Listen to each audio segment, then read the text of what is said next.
Imagina que Dios te da una misión clara, pero en lugar de obedecer, decides huir lo más lejos posible. ¿Cuántas veces has sentido el llamado a hacer algo difícil, pero el miedo, el orgullo o la terquedad te han llevado en la dirección opuesta? Esta es la historia de Jonás, un hombre que intentó escapar de Dios, y terminó en el vientre de un gran pez. Jonás era un profeta en Israel, un hombre llamado por Dios para llevar su mensaje. Había hablado antes en su nombre, había visto su poder, conocía su justicia, pero nada lo había preparado para lo que Dios estaba a punto de pedirle. Un día, la voz de Dios le llegó con una instrucción clara y contundente: levántate y ve a Nínive, la gran ciudad, y proclama contra ella, porque su maldad ha subido hasta mí. Nínive. Ese nombre hacía que la sangre de Jonás hirviera. La capital del imperio asirio, una de las naciones más crueles de la época. Sus ejércitos eran brutales, conocidos por su violencia despiadada. Eran enemigos de Israel, conquistadores que habían humillado a su pueblo, asesinos sin piedad. Y ahora, Dios quería que Jonás les predicara. Jonás entendió perfectamente lo que eso significaba. Si Dios enviaba un profeta, significaba que aún les daba una oportunidad. Y eso era lo que más temía. Porque si Nínive se arrepentía, Dios podría perdonarlos. Y Jonás no quería eso. Quería juicio. Quería que Nínive ardiera en llamas. Así que Jonás tomó una decisión. No confrontaría a Dios directamente. No le diría que no. Simplemente, huiría. Se levantó, pero en lugar de dirigirse a Nínive, fue al puerto de Jope. Allí encontró un barco que iba a Tarsis, un lugar lejano, en la dirección completamente opuesta. Pagó su pasaje y subió a bordo, convencido de que podría escapar del llamado divino. Pero, ¿quién puede huir de Dios? Mientras el barco avanzaba en alta mar, una tormenta repentina azotó la embarcación. No era una tormenta común.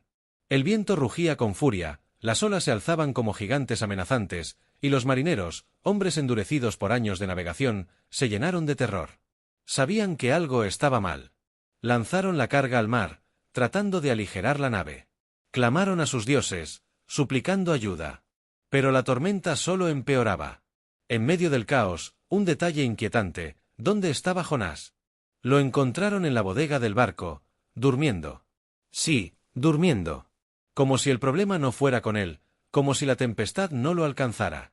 Lo despertaron de inmediato. ¿Cómo puedes dormir en este desastre? Levántate y clama a tu Dios. Tal vez Él tenga misericordia de nosotros y no perezcamos. Pero Jonás no necesitaba orar.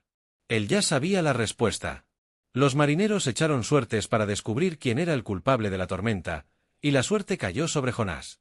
Lo miraron con temor y le preguntaron: ¿quién eres? ¿De dónde vienes? ¿Cuál es tu pueblo?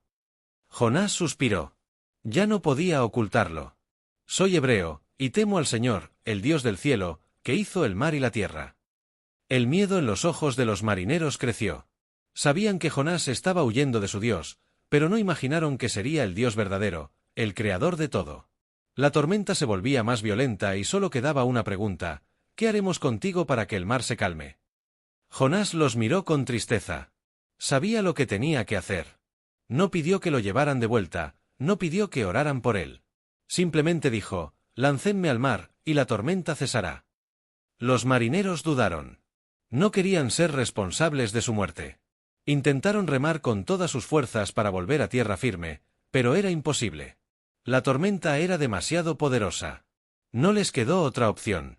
Antes de lanzarlo, clamaron: «Oh, Señor, no nos hagas responsables de la muerte de este hombre inocente». Y con manos temblorosas, arrojaron a Jonás al mar. En ese instante, el mar se calmó.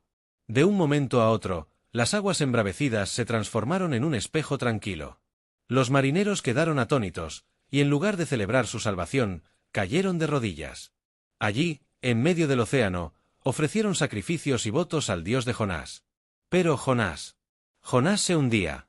El agua lo envolvía, la oscuridad lo tragaba. Descendía cada vez más profundo, sintiendo la muerte acercarse.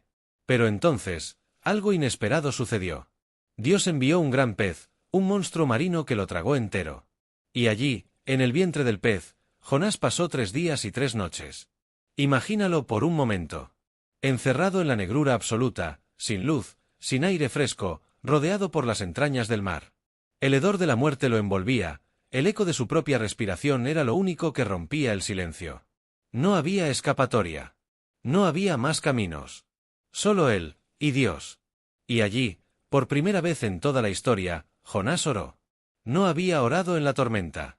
No había orado cuando los marineros clamaban. No había orado cuando confesó su culpa. Pero ahora, en lo más profundo de su desesperación, finalmente elevó su voz. Desde el vientre del Seol clamé, y mi voz oíste. Cuando mi alma desfallecía dentro de mí, me acordé del Señor. Dios escuchó. Y en su misericordia, ordenó al pez que lo vomitara en la orilla. Jonás quedó tendido en la arena, cubierto de algas, con el cuerpo débil pero el alma transformada. Y entonces, la voz de Dios vino una vez más: levántate y ve a Nínive, y proclama el mensaje que te daré. Esta vez, Jonás no huyó. Caminó por la ciudad proclamando: dentro de 40 días, Nínive será destruida. Y algo asombroso sucedió. El pueblo escuchó y creyó. Desde el más pobre hasta el más poderoso, todos se vistieron de cilicio, ayunaron y clamaron a Dios por misericordia. El rey mismo dejó su trono, se humilló y ordenó un arrepentimiento nacional. ¿Quién sabe si Dios se volverá y nos perdonará? Y Dios los perdonó. Jonás observó todo esto desde lejos, y se enojó. Sí, se enojó. Señor, ¿no te dije que esto pasaría? Por eso huí a Tarsis. Porque sabía que eres clemente y misericordioso, lento para la ira y grande en amor. Mejor quítame la vida. Pero Dios tenía una lección más para él. Hizo crecer una planta para darle sombra, y Jonás se alegró. Pero al día siguiente, un gusano la destruyó. El sol ardió sobre su cabeza, y Jonás, una vez más, deseó morir. Entonces, Dios le dijo: te lamentas por una planta que no cultivaste, ¿y no crees que yo debería preocuparme por Nínive, una ciudad con más de 120.000 personas? Y así termina la historia. Sin saber la respuesta de Jonás. Porque la verdadera pregunta es para ti. ¿Qué harás cuando Dios te llame? ¿Obedecerás o huirás? ¿Permitirás que tus prejuicios y tu orgullo te cieguen, o serás parte del plan de Dios para traer misericordia? La decisión es tuya.